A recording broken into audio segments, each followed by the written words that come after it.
I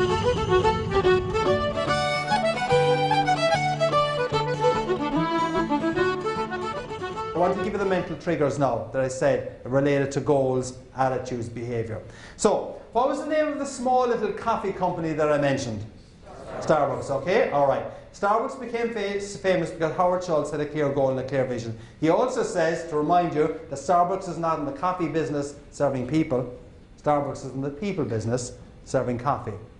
But we found here a lot of you are Starbucks junkies. So the next time you go into Starbucks to get your low-fat frappuccino with the added whipped cream, remember you could not get that low-fat frappuccino with added whipped cream unless Howard Schultz had a clear goal and a clear vision. And ask yourself, what's my clear goal and vision as to what success will look like? Each of you here will be driving by a Starbucks.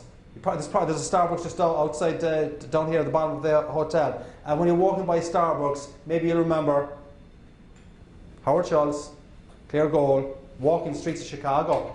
In 5 years' time, everyone in this street will be walking around with a Starbucks cup in their hand. What's my goal and vision?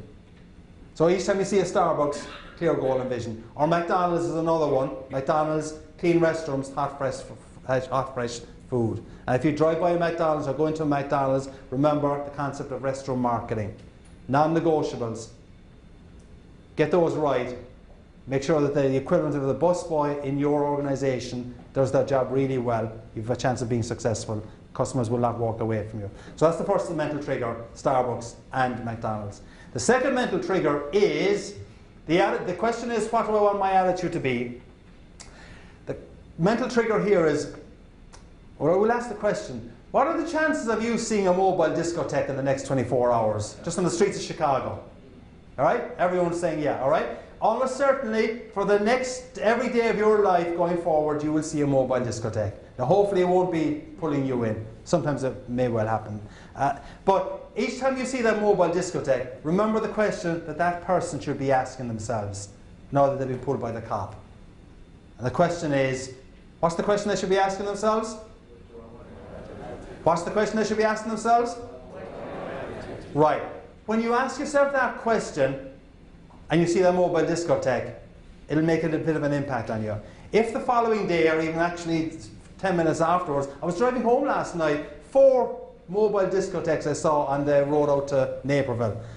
So, I mean, you'll have an opportunity to ask these questions pretty often. But the point about it is that if that mobile discotheque triggers what do I want my attitude to be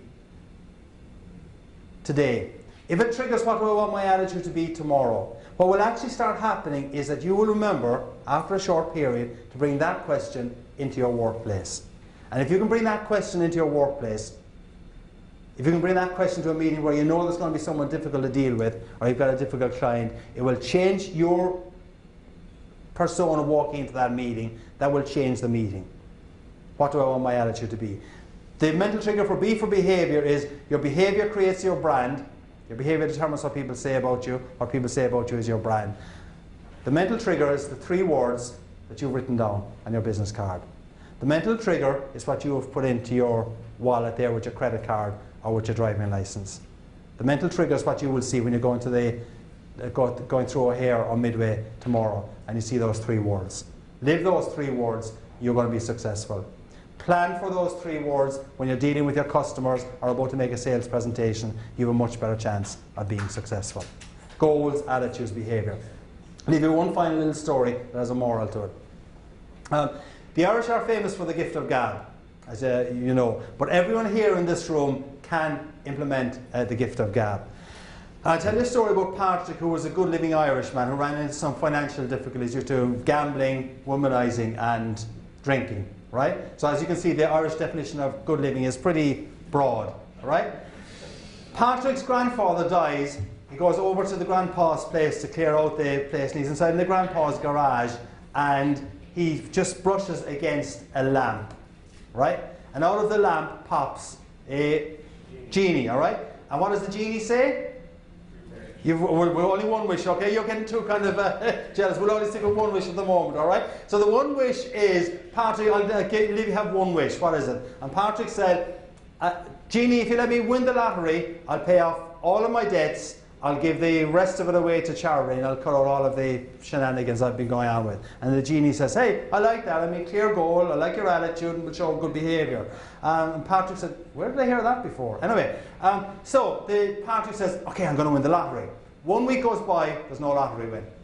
2 weeks go by, no lottery win. And after week 3, and no lottery win, Patrick goes back out to the garage, rubs against the lamp, and out pops the genie. Yes, Patrick, what can I do now? Patrick said, Genie, you told me I'd win the lottery. Patrick, give me some help here. Buy a freaking lottery ticket.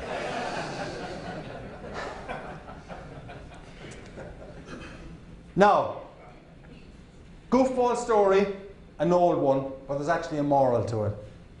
Just because you desperately want something to happen doesn't mean it's going to happen.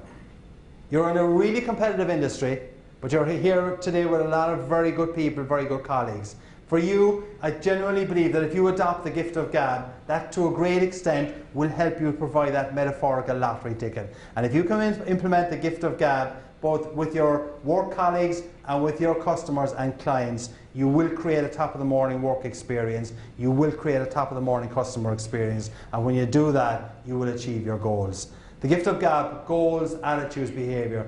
My goal to come here today was to give you some good advice on how to grow your business. I've really been impressed, and I said this to your president last night, just the whole attitude and the behaviour in the group. I mean, you come into some rooms and they're flat. Last night this room was rocking. This morning, before we started the session, the room was rocking. You're with a great group of people. Implement the gift of gab with them and with others, and you truly will be successful. Thank you very much for your time. Enjoy the rest of your time in Chicago. And for those Mets fans here who came looking for sympathy, you're not going to get it in Chicago. Right. Thank you.